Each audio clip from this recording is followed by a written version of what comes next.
Go ahead, Torres.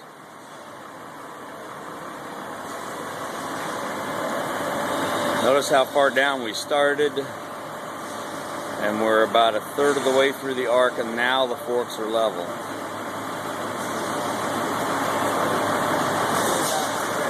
In order to keep the forks level, you'd have to have the ability to drop the forks even lower, which we don't, because they were all the way to the ground there.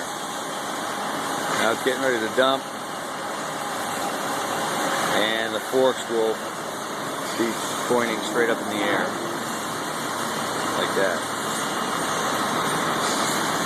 The arms are fully over, the forks are up in the air.